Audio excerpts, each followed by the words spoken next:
We heard from Nebraska's coordinators and players here on Tuesday. Hi, Sean Callahan with Husker Online. Before I get to that, this report is brought to you by Prize Picks. Get in on all the actions, whether it's strikeouts, points, rebounds.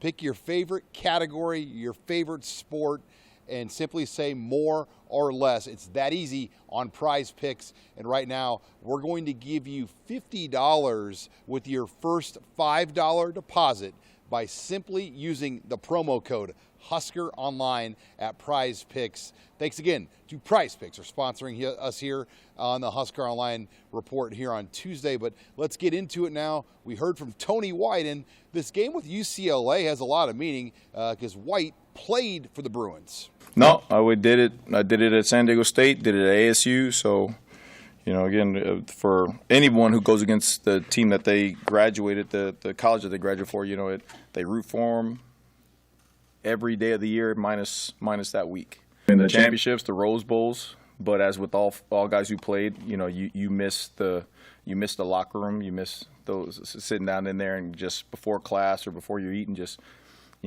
being around the guys. And you know, I think anybody who's spent time in the locker room, those things you miss the most. And their head coach, Deshaun Foster, was a former teammate of Tony White.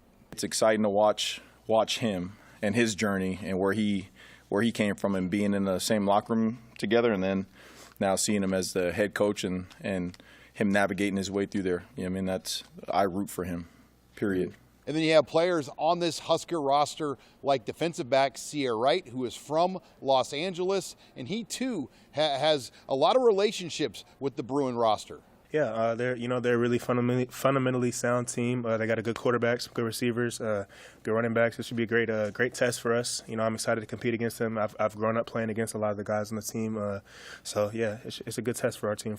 This is a deceiving Bruins team who is 2-5, but they have played almost everybody on their schedule close. You know, the record is very deceiving. They played some really good teams. Same record against common opponents as we have. You watch them on defense; they're very long, they're very athletic, they're physical, very multiple in their scheme. Can cause some headaches trying to figure out what they're doing, especially on third down. But just real impressive defensive unit as far as team speed, physicality, and athleticism to see on tape. Finding their way, you know, they mixed up their offensive line. Ethan is playing really well at the quarterback. You know, they're getting the tight ends and running backs are involved in the pass game and in the run game. I mean, they're just getting better overall, taking care of the ball. So it'll be a good challenge. You know, what's dangerous about this game is like UCLA has nothing to lose compared to as we were last year against Michigan State, trying to get that 6-game win.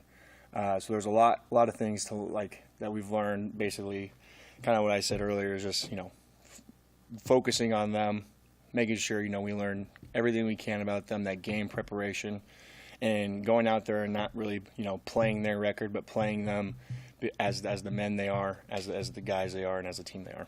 We saw a lot of new wrinkles from this Nebraska offense this past week. One of them was the running game from quarterback Dylan Raiola. That's huge. I mean, when they think you can't run, they don't have to have a spy. That they can play man coverage and read his eyes and get underneath certain routes. So for him to be able to pull it down and run like you did, I think at least they have to account for it. It shows they have to account for him now. Yeah, I've had a few. I don't know if you want to count them, Pop Warner, but yeah, I've had a few of those.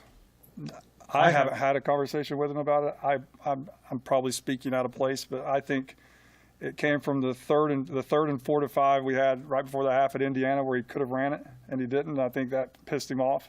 I think he just kind of subconsciously did it just to prove he could. Yeah, there was a play I remember from Indiana. It was a 3rd and 4. Moved up in pocket, scrambled left, and turned back, throw it to Ramir and threw it in the ground. But saw that I could have ran it for the first down. But yeah, I think sometimes I underestimate myself of running and doing that stuff. But yeah, it's fun. I honestly didn't expect to get out in the open and be that wide open. But yeah, it was good. It was good for people to see. I didn't know he could run like that, to be honest with you. I've never seen it, but I thought he did a really nice job. He switched the ball on the outside arm. He used used his off-arm weapon as a stiff arm. It was cool. I'd hopefully see some more. I always knew I had that in me. yeah, opportunity presented itself and made a play. I was thinking about that in the game. I was like, oh yeah, he finna be out there like Michael Vick next week. Like he for sure, he definitely. I know he's gonna be doing a little bit more moving around, and he knows he can do it now. And that's the thing when you have like a younger quarterback, like it's just him getting out there and getting those reps. Like he running all over the field. Now he knows like he has that ability, and I saw it from the beginning that he had that ability. But now that he's done it, especially against a team like Ohio State, definitely is gonna be some of the defenses in the future are gonna have to worry about. Another new wrinkle that we saw on Saturday at Ohio State was Ty Robinson lining up at fullback. I think it was either Thursday morning or Wednesday morning. T9 actually just texted us like this old video of the same play that we ran, and we were kind of joking around. He's like, nope, that's you and Judy. I said, okay. So we went out there, ran it like once or twice, and then called it good, looked good. We were excited to run it in the game. It was a lot of fun going out there and getting the block for a touchdown.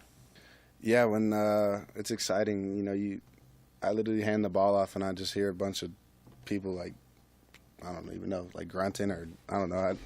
I can't feel good getting hit by those two guys, but yeah, no, it's fun. I know they love it. They come in smiling, and I think it's fun. In the heat of the battle, everyone's kind of, focused and I don't know, trying to act tough, but they come in fun and they move people. Judy on that last one was amazing. I don't know if you've seen that clip or not, but he snaps the guy's head back and jumps up and they're celebrating. It's a really cool moment to watch all those guys celebrating. But yeah, Ty's super explosive, super athletic, and he has won in a bunch of plays. And as for the black shirt defense, we saw really what this unit can be, especially when Jamari Butler is playing at the level he did. I mean, he was like that at the beginning of the year, and then as with all football players at this time, they're banged up and all that kind of stuff. And then just gradually, I think he started settling down and being able to play like that, but also did a good job of taking care of his body with Mitch and Corey and those guys and stuff. And then you see him moving around even like he was at the beginning of the season. And again, no coincidence, he was making a ton of plays out there. Another player that we heard from for the first time on the podium was redshirt freshman offensive lineman Gunnar Gatula, who stepped into the starting left tackle role. It's been a great opportunity, just being able to work on improving just each and every week and getting better with the unit, O-line group as well. So it's been a good opportunity for me. I always prepared myself each week, even when I was a 2 earlier in the year. And then, in the Illinois game when Turner went down, I was just prepared to step in and just do my job. And I could fall back on the other guys on the O-line, the veterans like Bryce and Henry and Ben, just guys like that. They're going to help me out on the field, make calls. So just rely on those guys to do my job. And finally, a win over UCLA would give Nebraska a 6th win, the potential chance to be bowl eligible for the first time since 2016. Yeah, I before practice actually heard someone say there haven't been a bowl game in 8 years or something like that. So I think giving the fans a guaranteed one more game, possibly more being in the playoffs, would mean a lot to this fan base. And they've been through a lot, and they've been really loyal to everybody. So, yeah, it'd mean a lot to everybody to get to a bowl game. And I think just the focus of trying to win this week and this week only and, get the 6 wins. Yeah, we know it's important to get that 6th win. And, I think, we all want the same thing. But to answer your question, how we're going to keep that mentality is just focusing on one game, and not trying to jump ahead in the weeks or overlooking an opponent or that type of deal.